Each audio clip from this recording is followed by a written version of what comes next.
Hey everybody, welcome back to Gideon Stuff. Today I've got kind of a weird video. This was a video that I didn't really plan. It's kind of off the cuff, but it's a response to Jake from Canadian Cutting Edge. Today is Saturday, what is today, the 8th of October? Yeah. I've been so busy lately, I can't keep track of the time. So yesterday, Jake uploaded a video where he was kind of a call to arms for a bunch of knife reviewers. And I know I'm not a big reviewer, but I mean, I'm a reviewer of sorts. So I figured I'd just kind of, I don't know, chime in. I've been a big fan of Canadian Cutting Edge. I've watched every single video Jake's made since I subscribed like a year and a half ago. So I'm a big fan of his, and I take his videos very seriously. I think he's a great source of information. So in the video he released, he was talking about sharpening angles. And this is something, for anyone who's ever watched one of his videos, you know that he is very, very precise about the measurements he takes, and very thorough as well. And so he'll measure, not just the overall length, blade length, handle dimensions, all that, blade width behind the edge, and he'll measure the angles at which the blade was sharpened to. And so basically what he was saying was, in the not really the community, but in the industry, knife manufacturers aren't doing a good job of keeping their edges sharpened, and he doesn't think that knife reviewers are doing a good enough job calling that out. And so I wanted to, just kind of chime in to that. So one of the questions asked in his video was, whether knife reviewers are ignoring this because of negligence or ignorance or things like that. And I kind of want to approach that first, because I don't think it's negligence on anyone's behalf. And I think a lot of us do notice it.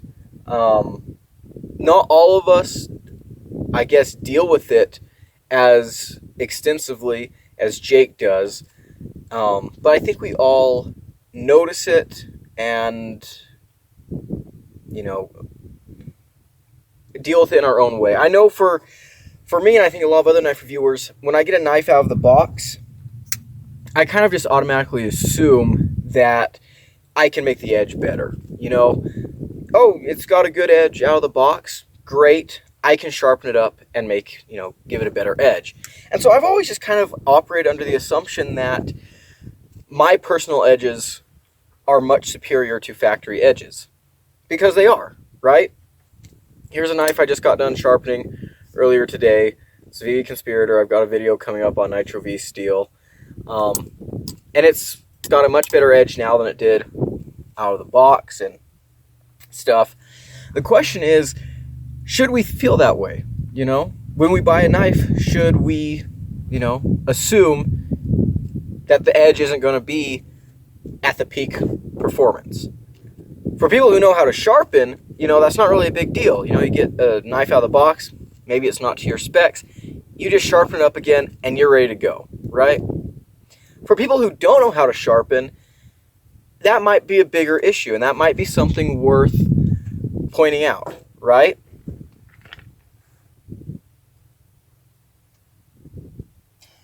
I'm standing in an anthill. Well, close to one. It's like right there, but the ants are like whatever. So, where was I? Ah, yes. People who don't know how to sharpen, and whether or not it's a big deal for them. So we should expect our knife out of the box to be at peak performance, right? If you've bought it, if you put money down for it, you want a knife that you can just go ahead and use. I think in a lot of cases, factory edges are usable, but whether or not they are the best is the question that we have to deal with. So, for people who watch my channel, you know that we always do review cutting for every for every review I release. And actually, this Saturday, I have a video scheduled to come out. Kind of ironic, I actually mentioned Jake from Canadian Cutting Edge in that video, but the video is about me kind of breaking down my review cutting and, you know, what it demonstrates, what you guys should get from it. Because my review cutting is not my testing. My review cutting is just to show you guys kind of, you know, here's what this knife can do. And so, you know, I go over, you know, because Jake has a video where he talks about why he doesn't do cutting in his videos, and I think he makes some really, really great points. He makes a lot of points that I, you know, think about a lot when I'm doing my review cutting, you know, things that are margin of error and stuff like that. But, you know, I still like to do it because I still think it shows valuable things. And as you guys know, one of the tests we always do is a pool noodle cut, where we see how cleanly the knife passes through the pool noodle. And that has to do with the grind. And there's a couple of things that go into that. I've started doing all of my review cutting right out of the box, unless I will state otherwise when I do it, not directly out of the box. If I touch up the edge at all, I'll let you guys know when we do the review cutting. But I've decided that I'm going to do review cutting with factory edges only, because obviously that's fair, right? And so when you're going through the pool noodle, that foam is very, very sensitive to, you know, imperfections in that blade. And you can see it. When you cut through the pool noodle, you might get waves, you might get little jagged areas. You can feel it too. I mean, I can, you guys can't, but while I'm doing it, you know, I can feel that knife slowing down as it goes through, right? So when you feel the knife, when I feel the knife, I guess, kind of bind up in those, in the pool noodle, there's a couple of reasons that causes that. Either the sharpening is, like the grind at the edge itself is really bad, or in a couple of cases, the grind is off from one side of the blade to the other. Here's an example on this Camillus where you can feel like this really weird area right here. And what it is when they did this hollow grind, they went deeper on this side than they did on that side. So I haven't reviewed this knife yet. You guys haven't even seen this knife on the channel yet, but there it is. So yeah, that's probably going to cause issues in the pool noodle test. Here's a knife that, if you're watching this, Jake, I hope you are, this one will make you really cringe. So this is a Gerber Swagger, video coming soon, and look at the sharpening on that. Yeah, this is out of the box. The tip is also wavy and bent. I thought that was, at first, like when I first got this knife, I was like, okay, that's got to be like a coating error, like, you know, something went wrong when they were coating the blade or something. No, that's the sharpening. That's the sharpening. So yeah, that's pretty terrible. And yes, I've already done the cutting with this guy. It was a nightmare going through the pool noodle, an absolute nightmare. So that's how I kind of deal with this issue. Now, should I be doing more? Should I be doing more? Maybe so. So I know that Jake takes extensive measurements, and as you guys know from my newer video, well, actually, I don't think you guys have seen many of my newer videos yet. They're all scheduled to come out like end of October, early November. Actually, I've scheduled all the way out to December at this point.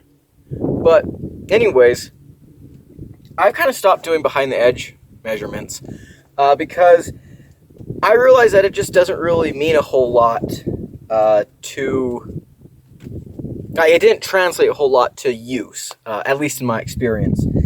You know, for example, this knife, this Avivi Conspirator, this knife, I don't know, I can't remember what it was, like 17 thousandths behind the edge, pretty thin. And then you got, you know, the CJRB Caldera. Ooh, the sun's coming out. CJRB Caldera, about 20 thousandths behind the edge. This one is a much better slicer than this one, just because it has a, you know, broad, full flat grind. You know, even a knife like this one, we're just going to use an example, but with a shorter blade and a hollow grind, the Caldera slices better than that. Plus, being a little bit thicker behind the edge gives it a little more strength for stuff like crunching down on, what's the word I'm looking for? Not straps, zip ties. And, you know, makes it just a little more stable of an edge. And then, you know, you can have a, you know, of course I still love super thin hollow grinds, but, you know, they've got their place. Anyways, that's a discussion for a whole nother video, but I've kind of stopped taking behind the edge measurements for knives because, you know, I've had knives that are 14 thousandths behind the edge that don't slice as efficiently as a knife that's 20 thousandths behind the edge. And then, you know, different knives are meant for different things, you know. I'm not sure I would particularly want a 4.5 inch bladed fixed blade to be 12 thousandths behind the edge. Not sure exactly what I'd do with that, right? You know, on a fixed blade, I prefer a more robust geometry, but that's talk for another day. Am I going to start measuring grind angles? I don't know. I'm going to have to think about that more. We'll see, but I will definitely, you know, make sure that you know, when I'm doing my cutting, make sure, you know, I let you guys know if I think that it doesn't go through the pool noodle because of they messed up on the flats of the grind, or if it's a problem at the edge. I'll make sure to let you guys know, and of course, you know, let manufacturers know. Some of the other things I just kind of wanted to address, though, were things about like different types of reviewers and how I don't, you know, I already mentioned I don't think this issue has gone untrumpeted due to negligence. A lot of reviewers review things very differently.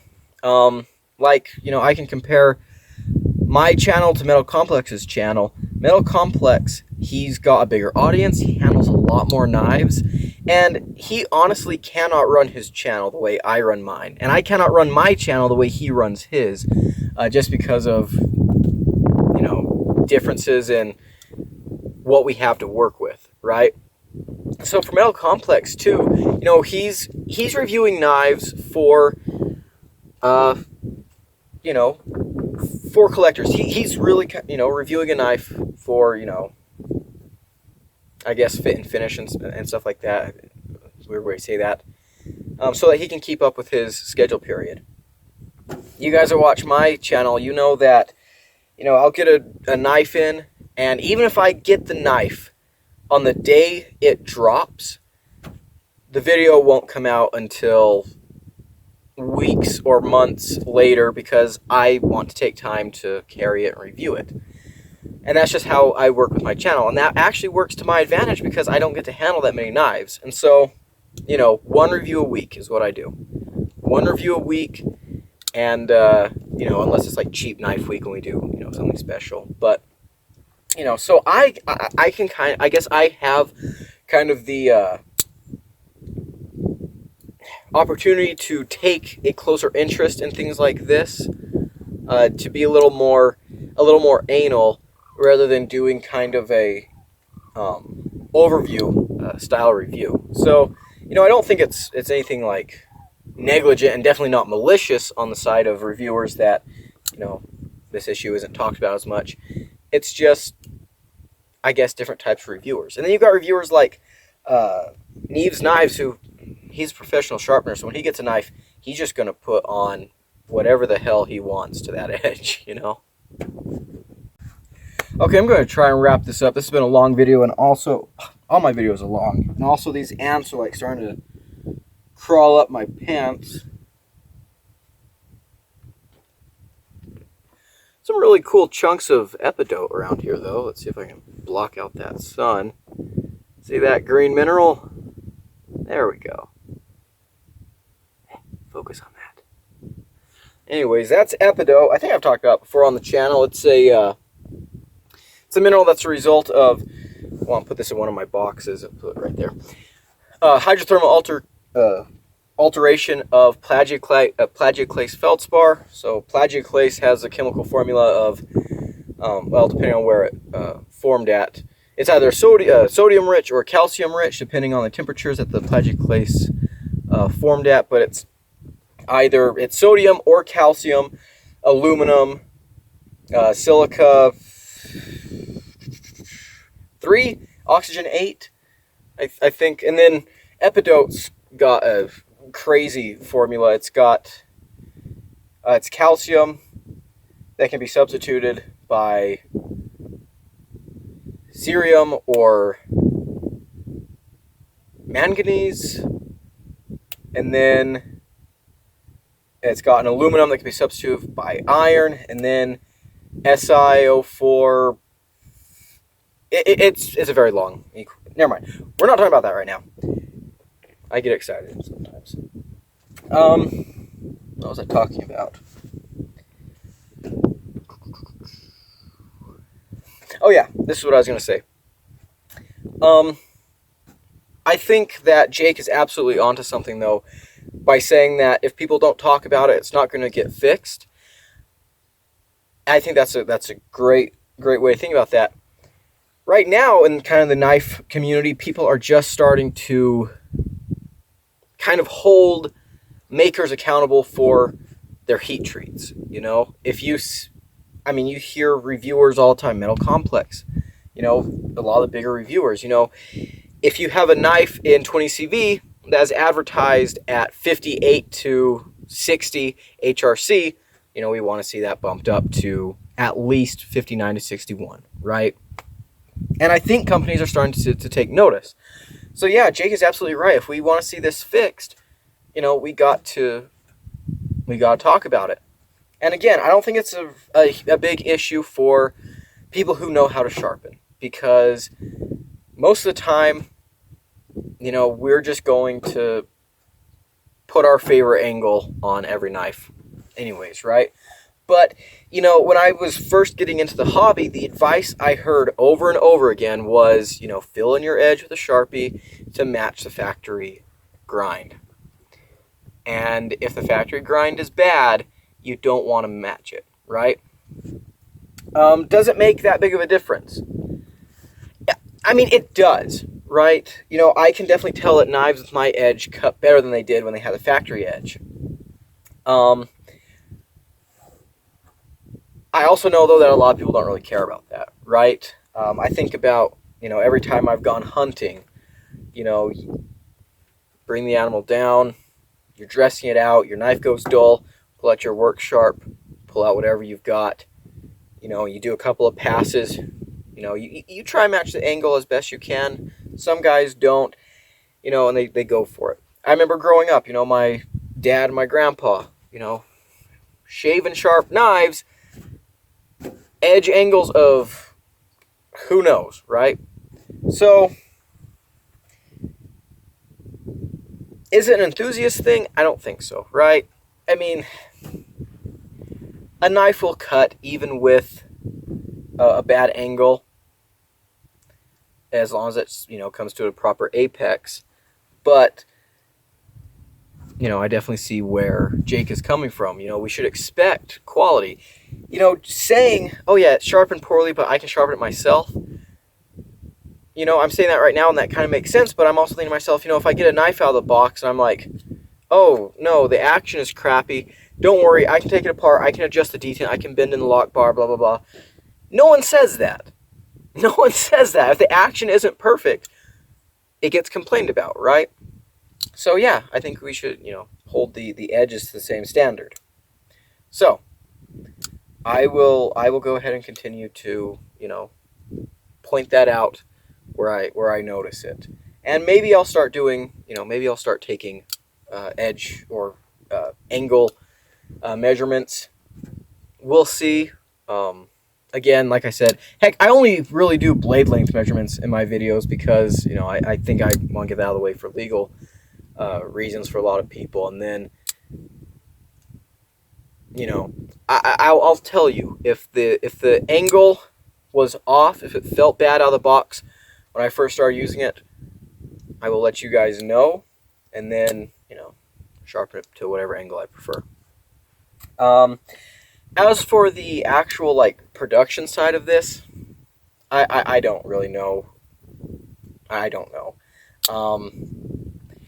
You know, I've heard that Mora uses machines to sharpen their knives, and they get very, very consistent edges. I'm not sure how practical that is for steels that are, you know, a little more complex. I don't know the logistics behind any of that. I'm a geologist, not a machinist, whatever. But yeah, so I just wanted to kind of give a little bit of response to Jake. And so, you know, Jake, if you watched this far, but also, you know, just want to let you know, we hear you, appreciate what you do in the channel. I don't think knife reviewers are necessarily, I guess, being negligent. I think that those who use the knives enough to notice the edges are bad, notice it, and then just sharpen it out. And those who don't, you know, that they don't really have a basis to work off of. So, you know, you can interpret that however you want to. But, yeah. Thank you for watching, guys. Check out Jake's channel, of course. I've been Gideon. I'll see you in the next one. Adios.